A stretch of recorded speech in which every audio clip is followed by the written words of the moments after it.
안녕하세요. 3월 19일 목요일 아침 기도회 시작하도록 하겠습니다.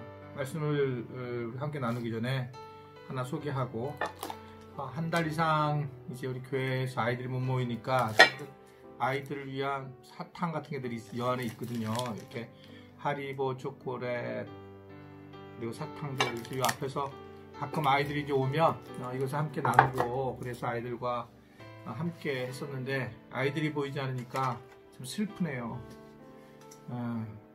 또 아이들이 있을 때 참 즐겁구나 이런 생각을 하게 됩니다. 오늘 찬양은 내일은 난 몰라요 찬양을 하도록 하겠습니다. 내일 일은 난 몰라요, 하루하루 살아요. 불행이나 유행함도 내 뜻대로 못해요. 험한 이 길 가고 가도 끝은 없고 고네요. 주님 예수 팔레미사 내 손 잡아주소서.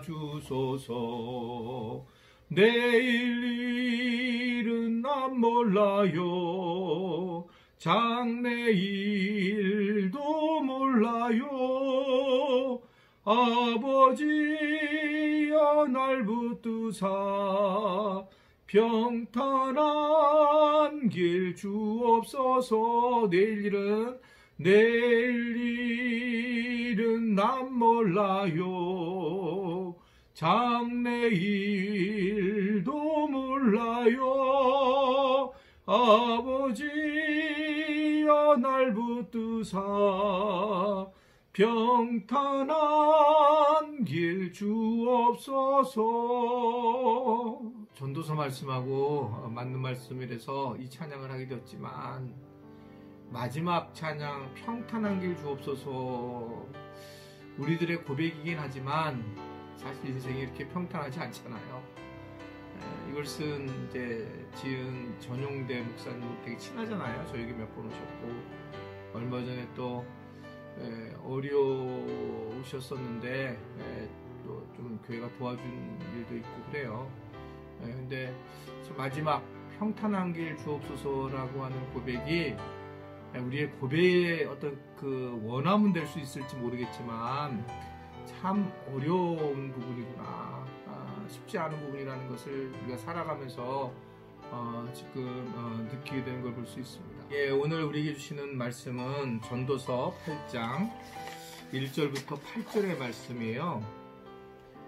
8장 1절부터 8절의 말씀 이렇게 나옵니다. 누가 지혜자와 같으며 누가 사물의 이치를 아는 자이냐. 사람의 지혜는 그의 얼굴에 광채가 나게 하나니 그의 얼굴에 사나 것이 변하느니라. 내가 권하노라. 왕의 명령을 지키라. 이미 하나님을 가리켜 맹세하였음이니라. 왕 앞에서 물러가기를 급하게 하지 말며 악한 것을 임삼지 말라. 왕은 자기가 하고자 하는 것들 다 행함이니라. 왕의 말은 권능이 있나니 누가 그에게 이르기를 왕께서 무엇을 하시나이까 할 수 있으랴. 명령을 지키는 자는 불행을 알지 못하리라. 지혜자의 마음은 때와 판단을 분별하나니 무슨 일에든지 때와 판단이 있으므로 사람에게 임하는 화가 심함이니라. 사람이 장래일을 알지 못하나니 장래일을 가르칠 자가 누구리이랴. 바람을 주장하여 바람을 움직이게 할 사람도 없고 죽는 날을 주장할 사람도 없으며 전쟁할 때를 모면할 사람도 없으니 악이 그의 주민들을 건져낼 수는 없느니라. 아멘. 우리 주님을 사랑하신 분들은 아멘 하시기를 바라요. 오늘 7절의 말씀을 보면 7절에 사람이 장래일을 알지 못하나니 장래일을 가르칠 사람이 누구랴 라고 솔로몬이 이야기를 하게 됩니다. 그래서 아까 내일 일은 난 몰라요 그 찬양을 이제 함께 하게 된 거예요. 사실은 지금 이렇게 될 줄은 몰랐잖아요. 이런 어려운 일을 당할 줄은 몰랐습니다. 이렇게 바이러스가 극성을 부를 거라는 걸 생각도 못했어요. 그러나 이미 많은 부분에서 성경은 이미 예고를 하고 있고, 또 인간이 한 것에 대한 어떤 자연에 대한 파괴가 결국은 심각한 이러한 문제로 나타나게 되는 걸 볼 수가 있습니다. 결국은 미래에 대해서는 결코 뭐 조금 이따 일어날 일들도 우리는 알 수 없다라고 하는 것이 이제 어떻게 생각하면 우리의 고백이다라고 볼 수가 있습니다. 그러니까 그렇게 오랫동안 산 전도자인 솔로몬도 지혜를 가지고 있음에도 불구하고 그는 장래를 알지 못하고 가르쳐줄 사람도 사실은 없다. 하나님만이 전부이다 라고 하면서 결국 이 내일을 알 수 없는 인생에서 우리가 어떻게 살아갈까라고 하는 그런 이야기입니다. 이 사람이, 이 솔로몬이 뭐라고 말하는지 한번 볼까요? 먼저 2절에 보게 되면, 오늘 본문 2절에 보면 읽어보겠습니다. 시작. 내가 권하노라. 왕의 명령을 지키라. 이미 하나님을 가리켜 맹세하였음이니라 라고 그렇게 얘기를 하고 있는 걸 볼 수 있습니다. 그래서 왕은 누구예요? 왕은 여기서 당연히 하나님을 얘기를 하는 거죠. 그러니까 왕이 오셨도다. 우리가 뭐 성탄절 때 부르잖아요. 왕이 나셨도다. 노엘 노엘. 그 찬양을 할 때 이 왕이라 오셨다는 얘기는 만약에 지금이라면 다른 언어를 쓰셨을 거예요. 근데 성경에서는 이 모든 것을 다스리는 통치자이신 왕이 왔다라는 것을 당시 표현을 했고, 솔로몬도 하나님을 이제 왕이라는 표현을 통해서 모든 것을 가지고 있는 분이시다. 그 왕은 우리 철저하게 명령을 지킬 때 왕이라고 하는 것을 우리가 인정할 수가 있는 거잖아요. 그러니까 결국은 우리가 예수님을 섬긴다라는 것은 예수님을 왕으로 내가 두고 있느냐, 그 분의 말씀을 정말 믿고 지키고 순종할 것인가, 이것이 굉장히 중요하다는 것을 우리에게 말씀을 하고 있습니다. 결국 왕을 누굴 두고 살아가느냐가 우리 인생의 중요한 그런 부분이에요. 물질을 왕으로 두고 가는 사람도 있죠. 뭐 그런데 이거 솔로몬은 오랫동안 물질을 써봤잖아요. 뭐 많이 써봤잖아요. 또는 그 왕비나 여자들을 얼마나 많이 1000명을 거느렸으니 대단했죠. 그러니까 굉장한 것들을 부를 누리고 살아갔던 사람인데 결국 그가 고백하는 것은 누구를 갖다가 모시고 살아갈 것인가 라고 하는 것이 차이라는 거예요. 우리가요 신천지에 안 빠질 것 같죠? 그렇지 않습니다. 그 신천지에서 있었던 사람들이 공통적으로 하는 말이 뭐냐면 목숨 걸만 할 만한 장소라는 거예요. 거기가요. 누구한테? 이만희한테요. 그러니까 그만큼 한바탕 싹 빠지게 되고 그런 일을 어떻든 자기도 겪을 수밖에 없었다는 것을 놀래하는 거죠. 그러니까 이게 우리의 모습이에요. 그러니까 사람은 누군가를 왕으로 모시고 살아가야 되는 건데, 진짜 하나님 그래서 우리에게 뭘 주셨냐면 길이고 진리고 생명이신 주님을 주어서 그 주님을 우리가 믿고 따라가야 된다라고 하는 겁니다. 근데 사람들은 어떻게 해요? 그 왕의 명령, 주님의 명령을 따르는 게 아니라 자기의 소견에 오른 대로 자기의 마음대로 살아간다는 거예요. 말씀을 붙들려야 된다. 말씀이 나를 이끌어야 된다. 내가 말씀대로 살겠다. 이런 표현은 뭐냐면 예수님을 왕으로 두고 예수님이 하신 말씀을 따라 내가 순종하며 살아가겠다라고 하는 거잖아요. 우리가 왕을 보고 제가 왕을 섬기겠습니다. 왕님 이렇게 얘기했는데 왕이 그러면 너는 이렇게 해라. 복음을 전해라. 만약에 그렇게 되면 근데 제가 전할 수 없어요. 이거는 왕과 우리의 관계가 결코 아니잖아요. 그래서 철저하게 왕 앞에 엎드리는 자, 왕의 명령을 순종하는 자, 그 왕의 명령을 지키는 것이 매우 중요하다는 것을 이 솔로몬은 우리에게 전해주고 있는 걸 볼 수 있습니다. 또 하나는 이 왕의 명령을 지키면 어떤 일이 벌어지느냐. 5절을 보게 되면 명령을 지키는 자는 불행을 알지 못하리라. 지혜자의 마음은 때와 판단을 분별한다 라고 하면서 불행을 알지 못한다. 그래서 이게 무슨 뜻인가? 세번역 성경에 이렇게 얘기를 하고 있더라고요. 세번역 성경에는 왕의 명령을 지키는 사람은 안전하다라는 것을 얘기하고 있어요. 안전하다.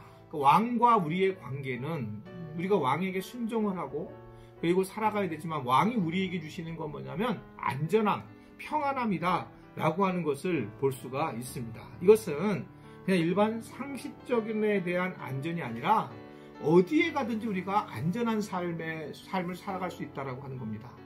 여러분 어떠세요? 예수님 믿어서 진짜 뭐가 좋으세요? 예수님 믿어서 저 같은 경우는 제일 좋은 게 뭐냐면 예수님을 믿고 정말 바울 같은 고백이 진짜 나올 수밖에 없어요. 그냥 예수님에서 너무 다행인 거는 이 세상에 살아도 좋고 죽어도 좋다. 이걸 가지고 살아간다는 거예요. 내가 이 세상에서 반드시 살아야 돼. 이 세상이 너무 좋아. 만약에 그렇다면 우리는 정말 기복적인 신앙을 가질 수밖에 없어요. 그렇게 되면 주님이 내가 원하는 대로 하셔야지만 주님이 된다는 생각을 하는 거죠. 근데 뭐 죽어도 좋고 살아도 좋고 사나 죽으나 난 주의 것이야 라고 하는 존재적 삶을 산다는 게 얼마나 행복한가. 그거를 얻을 수 있는 게 뭐냐면 주님이 주시는 샬롬, 평안이에요. 여러분 예수님을 믿으면 이 땅에서 잘 되는 것도 있을 수 있지만 가장 중요한 것은 사르나 죽으나 내가 주님의 자녀로서 별 문제 없이 행복해질 수 있다, 주님의 자녀가 될 수 있다라고 하는 거잖아요. 그래서 예수님이 그 유명한 말씀을 요한복음 14장 27절에 하는데 평안을 너희에게 끼치노니 곧 나의 평안을 너희에게 주노라. 내가 너희에게 주는 것은 세상이 주는 것과 같지 아니하나니 너희는 마음에 근심하지도 말고 두려워하지도 말라라고 말씀하고 있어요. 자, 이제 코로나19가 한국에서도 좀 확산지가 좀 꺾이고 있는 중이긴 한데, 근데 그러면 이거 끝이고 난 다음에 우리는 이제 이 두려움에서 벗어나서 앞으로 그러지 않을까? 지금 아까 말씀드린 환경학자들은 그 얘기하지 않습니다. 지금 환경이 파괴된 것에 대해서 나타난 현상이 이런 식으로 우리에게 공격을 하기 시작할 거라는 거예요. 계속. 이게 뭐 이번만 잠깐 그런 게 아니라 실제적으로 앞으로 문제가 정말 될 것 같다. 옛날에 이제 만화를 보면 이제 만화를 좋아했잖아요. 만화에 보면 미래에 대한 얘기를 할 때 도시에 이렇게 무슨 유리 뚜껑 같은 거 씌워서 이 도시를 이렇게 유지시켰잖아요. 미래의 도시가.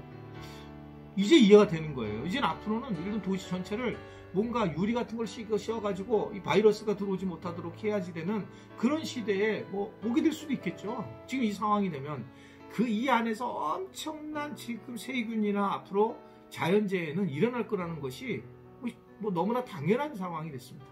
그 우리는 평안을 이루는 거예요. 늘 두려움이 있을 수밖에 없어요. 죽을까? 병에 걸릴까?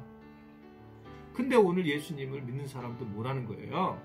죽어도 평안하고 살아도 평안하고 근본적으로 우리가 노력을 해야 되지만 평안한 마음이 있다라고 하는 것을 이야기하고 있고, 이 평안함을 누리는 게 뭐냐? 하나님의 주신 놀라운 축복이다. 안전함의 축복. 오늘 이 전능자 솔로몬은 두 가지를 우리에게 전해주고 있는 거예요. 하나는 진짜 네가 하나님을 왕으로 모신다면 왕의 명령을 지켜야 된다. 이 얘기예요. 그래야지 왕과 우리의 관계가 잘 이루어진다. 오늘 우리가 말씀 속에서도 주님만 바라보겠습니다라고 하는, 주님만 의지하겠습니다라고 하는 그런 결단이 분명히 있어야 된다라고 보여지고요. 그리고 이제는 그 왕의 명령이 우리에게 주는 축복은 뭐냐? 바로 안전하다, 안전한 거다. 그래서 사나 죽으나 우리가 안전하게 거한다라고 하는 것을 우리가 믿고, 그리고 주님이 주신 평안을 가지고 두려워하지 말고 살아야 한다. 이게 오늘 우리에게 주시는 내용의 말씀입니다. 성경이 두려워하지 말라가 365회가 있다는 거예요. 매일 우리는 두려워하는 사람들이기 때문에 두려워하지 말라라고 말씀하고 있습니다. 환경은 늘 우리를 두렵게 할 수밖에 없지만 예수님, 왕이신 예수님을 믿고 두려워하지 않고 살아갈 수 있는 우리 모두가 될 수 있게 되기를 이 아침에 주님의 이름으로 축복해 드립니다. 오늘 우리가 기도할 제목은 우리가 늘 진짜 주님만 바라보게 도와주시고, 가장 큰 문제는 우리 안에 있는 두려움을 내려놓게 해주십시오. 결국 지금 세상도 다 두려워하고 모든 것이 다 두려움인데 우리가 노력은 해야 되지만 두려움으로 이 문제를 해결하는 게 아니라 우리는 주님이 주신 평안을 누리면서 최선을 다하면서 평안을 누리는 자로 주님 세워주십시오. 그렇게 기도하고 살았으면 좋겠습니다. 오늘 하루 우리가 두려움에 벗어나서 평강을 누리는 자가 되게 해달라고 우리 다 같이 주여하고 하나님 앞에 간절히 기도하겠습니다. 주여,